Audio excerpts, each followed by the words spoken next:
Kim Pao, inaabangan na sa England. Kim Pao looks sa The Alibi. Wagi sa panlasa ng mga fans. Anyway, ito yung picture muna. Pa-post muna yung picture nila na courtesy of Carlos Miguel. Gawa niya, edited by Carlos Miguel.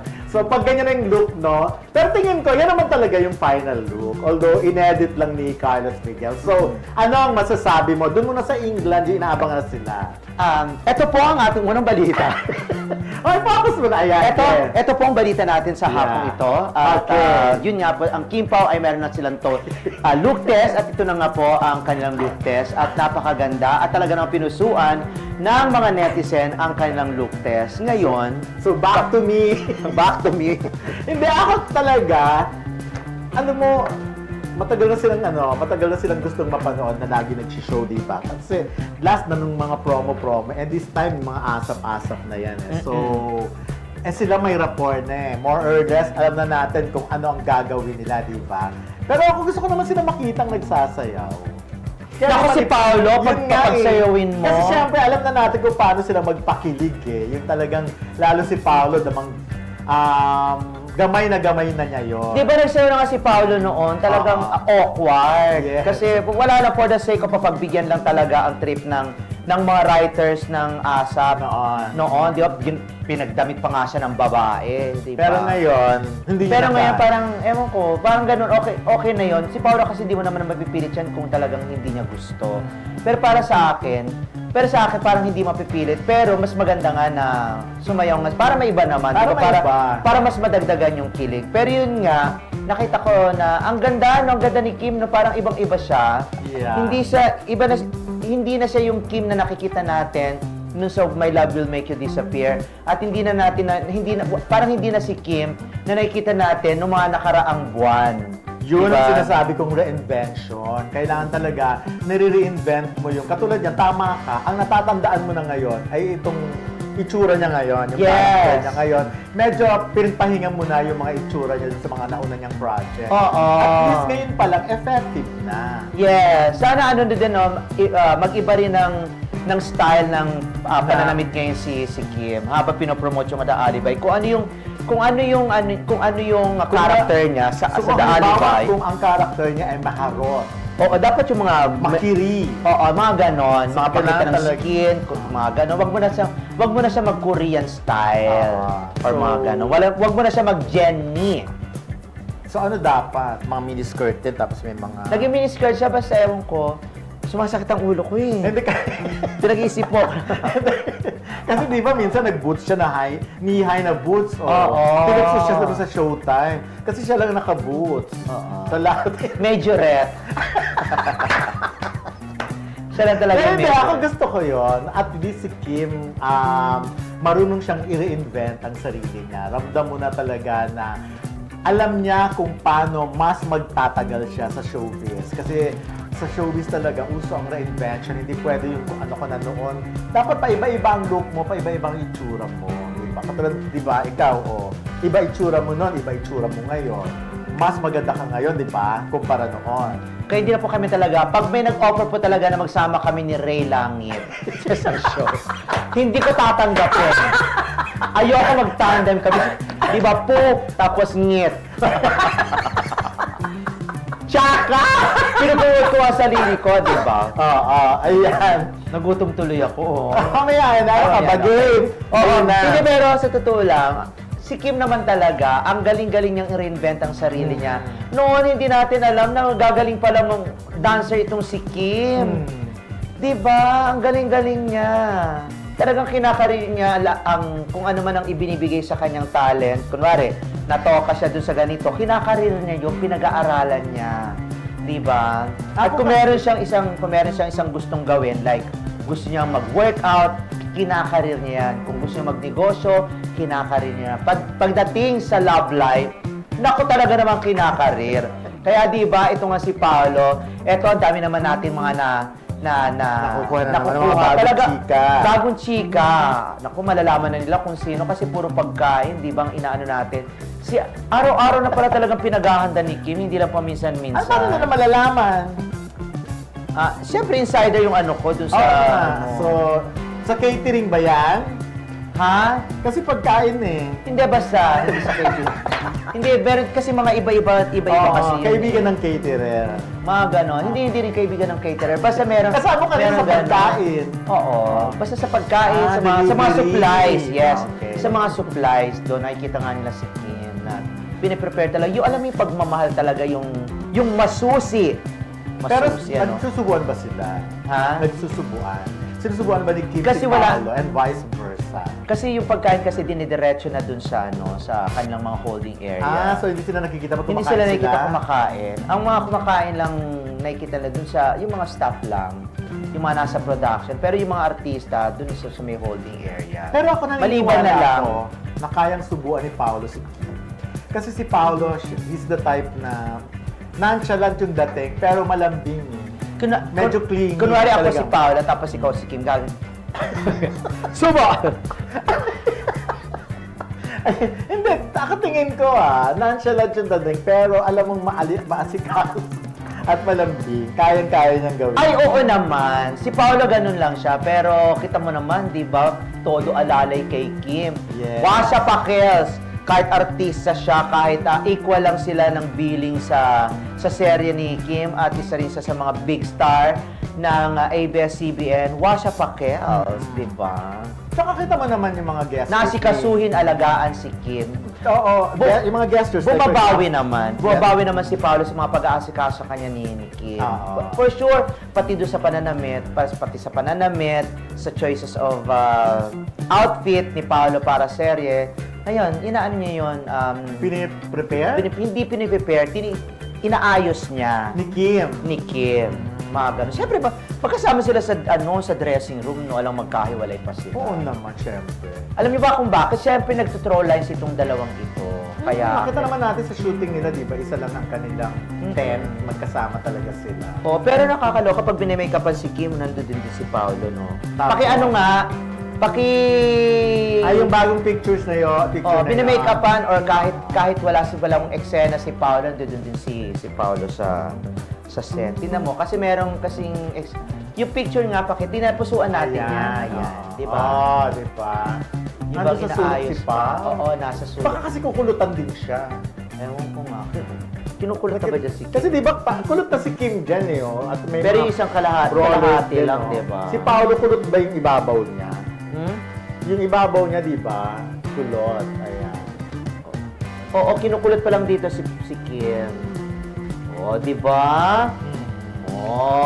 Well, hindi talaga lumalayo si Kita mo, di ba, kinukulot siya, inaayusan. Ando doon din si Kim. Ay, tingin ko, si Paolo talaga yung tipo ng tao na gano'n. Like, kasi limited lang ang mga kaibigan niya eh. Di ba, konti nga lang si Jay Cuenca. Yung gano'n lang sila eh. Kaya talagang siguro pag nandyan sa shooting, kung nasan si Kim, nandun siya. Hindi siya yung parang, alam naman natin na usually mga lalaki sa kapwa lalaki pupunta. Pero ito talagang sila lagi ang magkasama yan, no? Hindi, kung mag-jowa talaga sila, hindi sila maghihiwalay. Kaya naniniwala ako na mag-jowa na itong dalawang to. Kasi katulad niya, di ba, anong business ni Paolo habang inaayusan si Kim? Unless nag-aaral sila ng linya, nagbabatuan sila ng linya. Pero, oo, di ba, parang wala naman. Wala namang hawak na script si Kim. Matagal na rin naman sila, so alam na natin. Ako nga, hindi na ako mabibigla kung makakita ko ng picture na nakakandong na si Kim kay Paolo. Baka naman kasi na narinig ni Paolo yung suggestion natin na kulutin naman si Kim. Kaya pinag-aaralan ni Paolo. Tinitingnan ni Paolo. Sa background, tinitingnan ni Paolo. Ganun palang ginagawa. At least, hindi na namin kailangan tawagin yung kaya ko ng kulot.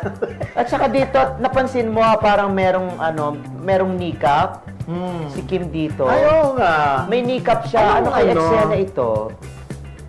Ano kaya siya? Medyo madugo kaya yung scene na yan? Baka may baka gugulong siya or baka action ba ito or something? Naka-short siya. For sure siguro baka naka-pants dito si Kim. Baka, tapos may mga matitinding eksena. Yes, matinding naka-pants siya, di ba, mga ganyan. Oo, kasi hindi naman siya, wala namang eyes, di ba? Hindi naman siya... Parehas na nakanipad eh. Correct. Hindi naman siya naglaro ng Nakanipad siya, volleyball or what. Oo, nakanipad si Kim. Tingin ko medyo matindi itong eksena nito. Physical, no? Oo. Ayan. So, Diba? Si PJ Edri na lang kasama na rito eh. Well, alamin na lang natin sa susunod kung ano. Pero yan, okay. Baka may takbuhan or baka kapag ka na... Pwede din. Di ba baka kapag ka na, kunwari matutumba si Kim, matitisod, ayan. At least nakaano siya, nakanipad. Ganon. Tsaka ano yan, hindi ako magtataka kung after, pag pinalabas na yan, yung series na yan, marami magpapakulot. Actually, inspiring ako magpakulot eh. Ikaw ba? Saan ba?